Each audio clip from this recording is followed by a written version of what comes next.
ತಾವು ಅಧಿಕಾರಕ್ಕೆ ಬಂದ ಕೂಡಲೇ ಜಾತಿ ಗಣತಿ ವರದಿ ಜಾರಿ ಮಾಡ್ತೀವಿ ಎಂದಿದ್ದ ಕಾಂಗ್ರೆಸ್ 2 ವರ್ಷ ಆದರೂ ಕೂಡ ಹಿಂದೇಟು ಹಾಕಿತ್ತು.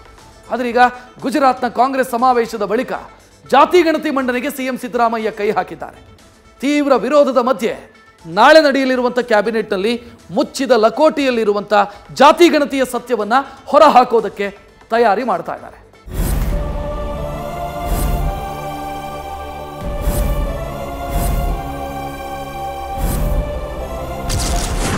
ಜಾತಿ ಗಣತಿ ವರದಿ ಮಂಡನೆಗೆ ಕೊನೆಗೂ ಮುಹೂರ್ತ ಫಿಕ್ಸ್.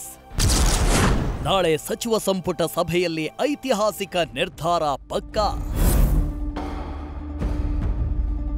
ನಾಳೆ ಕರ್ನಾಟಕದ ಪಾಲಿಗೆ ಮಹತ್ವದ ದಿನ. ಸಾಕಷ್ಟು ಪರವಿರೋಧದ ನಡುವೆಯೇ ರಾಜ್ಯದ ಕಾಂಗ್ರೆಸ್ ಸರ್ಕಾರ ಜಾತಿ ಗಣತಿ ಎಂಬ ಜೇನುಗೂಡಿಗೆ ಕೈ ಹಾಕಲು ಹೊರಟಿದೆ. ಸಾಮಾಜಿಕ ಮತ್ತು ಶೈಕ್ಷಣಿಕ ಸಮೀಕ್ಷಾ ವರದಿ ಮಂಡನೆಗೆ ಕೊನೆಗೂ ಮುಹೂರ್ತ ಫಿಕ್ಸ್ ಆಗಿದ್ದು, ನಾಳೆಯ ಸಚಿವ ಸಂಪುಟ ಸಭೆಯತ್ತ ಇಡೀ ರಾಜ್ಯದ ಜನರ ಚಿತ್ತವೇ ನೆಟ್ಟಿದೆ.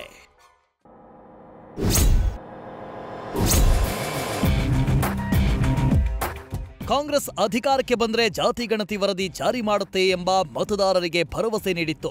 ಆದರೆ ಕೈಗೆ ಅಧಿಕಾರ ಸಿಕ್ಕು 2 ವರ್ಷವಾದರೂ ವರದಿ ಜಾರಿಗೆ ಸರ್ಕಾರ ಮುಂದಾಗಿರಲಿಲ್ಲ. ಆದ್ರೀಗ ಗುಜರಾತ್ನಲ್ಲಿ ನಡೆದ ಕಾಂಗ್ರೆಸ್ ಸಮಾವೇಶದ ಬೆನ್ನಲ್ಲೇ ಸಿದ್ದರಾಮಯ್ಯ ಸರ್ಕಾರ ಮುಚ್ಚಿದ ಲಕೋಟೆಯಲ್ಲಿರುವ ಜಾತಿ ಗಣತಿ ವರದಿಯನ್ನ ಸಂಪುಟದಲ್ಲಿ ಅಂಗೀಕರಿಸಲು ಕಾಂಗ್ರೆಸ್ ಸರ್ಕಾರ ತಯಾರಿ ನಡೆಸಿದೆ. ಎಚ್ ಕಾಂತರಾಜ ನೇತೃತ್ವದ ಹಿಂದುಳಿದ ವರ್ಗಗಳ ಆಯೋಗವು 2015ರ ಏಪ್ರಿಲ್ 11ರಿಂದ ಮೇ 30ರವರೆಗೆ ಸಮೀಕ್ಷೆ ನಡೆಸಿತ್ತು. ಜಾತಿ ವಿವರವು ಒಳಗೊಂಡಂತೆ 54 ಮಾನದಂಡಗಳ ಆಧಾರದಲ್ಲಿ ಸಮೀಕ್ಷೆ ಮಾಡಿತ್ತು. ಆದರೆ ಕಾಂತರಾಜ ಆಯೋಗ ಅವಧಿ ಮುಕ್ತಾಯದಿಂದ ವರದಿಯನ್ನ ಅಧಿಕೃತವಾಗಿ ಸರ್ಕಾರಕ್ಕೆ ಸಲ್ಲಿಸಿರಲಿಲ್ಲ. ಹೀಗಾಗಿ ಕಾಂತರಾಜ್ ಸಮೀಕ್ಷೆಯ ದತ್ತಾಂಶ ಬಳಸಿಕೊಂಡು ಅಂತಿಮ ವರದಿ ಸಲ್ಲಿಕೆ ಮಾಡುವಂತೆ ಕೆ ಜಯಪ್ರಕಾಶ್ ಹೆಗ್ಡೆ ನೇತೃತ್ವದ ಆಯೋಗಕ್ಕೆ 2023ರಲ್ಲಿ ಸರ್ಕಾರ ಪತ್ರ ಬರೆದಿತ್ತು. ಅದರಂತೆ 2015ರ ಸಮೀಕ್ಷೆಯ ಆಧಾರದ ಮೇಲೆ 2024ರ ಫೆಬ್ರವರಿಯಲ್ಲಿ ರಾಜ್ಯ ಸರ್ಕಾರಕ್ಕೆ ಅಂತಿಮ ವರದಿ ಸಲ್ಲಿಕೆ ಆಯಿತು. ಜಯಪ್ರಕಾಶ್ ಹೆಗ್ಡೆ ನೇತೃತ್ವದ ಆಯೋಗ 2024ರ ಫೆಬ್ರವರಿ 29ರಂದು ಸರ್ಕಾರಕ್ಕೆ ಮುಚ್ಚಿದ ಲಕೋಟೆಯಲ್ಲಿ ವರದಿ ಸಲ್ಲಿಕೆ ಮಾಡಿತ್ತು.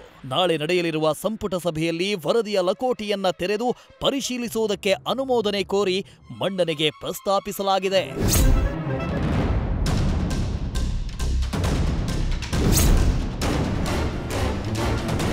ಇನ್ನು ಕಾಂಗ್ರೆಸ್ ಸರ್ಕಾರ ಜಾತಿ ಗಣತಿ ಒಳ ಮೀಸಲಾತಿ ಜಾರಿಗೆ ತರಲು ಮುಂದಾಗ್ತಾ ಇದ್ದಂತೆ ಅತ್ತ ಕೇಸರಿ ಪಾಳೆಯ ಫುಲ್ ಅಲರ್ಟ್ ಆಗಿದೆ.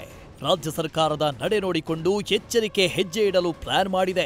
ಉಡುಪಿಯ ಬಿಜೆಪಿ ನಾಯಕ ಸುನೀಲ್ ಕುಮಾರ್ ಸರ್ಕಾರದ ವಿರುದ್ಧ ಕಿಡಿಕಾರಿದ್ದು, ಕಾಂತರಾಜ್ ವರದಿ ಜಾರಿಗೆ ತರ್ತಿರೋ, ಜಯಪ್ರಕಾಶ್ ಹೆಗಡೆ ವರದಿ ಜಾರಿಗೆ ತರ್ತಿರೋ, 2 ವರದಿಗಳ ಬಗ್ಗೆ ಕಾಂಗ್ರೆಸ್ ಸರ್ಕಾರ ಸ್ಪಷ್ಟನೆ ಕೊಡಬೇಕು ಅಂತ ಆಗ್ರಹಿಸಿದ್ದಾರೆ. ಜಾತಿ ಗಣತಿ ವರದಿಯನ್ನ ನಾಳೆ ಕ್ಯಾಬಿನೆಟ್ ಅಲ್ಲಿ ತರ್ತಾ ಇದೀವಿ ಅಂತ ಅವರು ಉಲ್ಲೇಖ ಮಾಡಿದ್ದಾರೆ.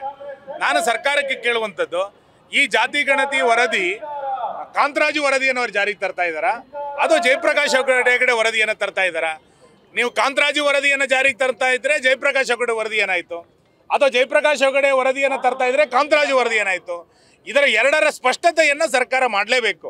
ಅದು ಬಿಟ್ಟು ನಾನು ಚುನಾವಣೆಗಳ ಹತ್ರ ಬಂದಾಗ ಹಿಂದುಳಿದ ವರ್ಗ, ಇನ್ಯಾವುದೋ ನಿಮಗೆ ಅಪಾಯ ಆದಾಗ ಜಾತಿ ಗಣತಿ, ಇದು ಯಾವುದನ್ನು ಕೂಡ ದೀರ್ಘಕಾಲದಲ್ಲಿ ಕರ್ನಾಟಕದ ಜನ ನಂಬಲಿಕ್ಕೆ ಸಾಧ್ಯ ಇಲ್ಲ. ಅದೇನೇ ಇರಲಿ, ನಾಳೆ ನಡೆಯಲಿರುವ ಸಚಿವ ಸಂಪುಟ ಸಭೆಯತ್ತ ಇಡೀ ರಾಜ್ಯದ ಚಿತ್ತ ನೆಟ್ಟಿದೆ. ಒಂದು ವೇಳೆ ವರದಿ ಮಂಡನೆಯಾದರೆ ರಾಜ್ಯ ರಾಜಕಾರಣದಲ್ಲಿ ಅಲ್ಲೋಲ ಕಲ್ಲೋಲ ಸೃಷ್ಟಿಯಾಗುವ ಸಾಧ್ಯತೆ ಇದೆ. ಹೀಗಾಗಿ ಸಿದ್ದರಾಮಯ್ಯನವರ ಕ್ಯಾಬಿನೆಟ್ ನಡೆ ಕುತೂಹಲ ಮೂಡಿಸಿದೆ. News first bureau.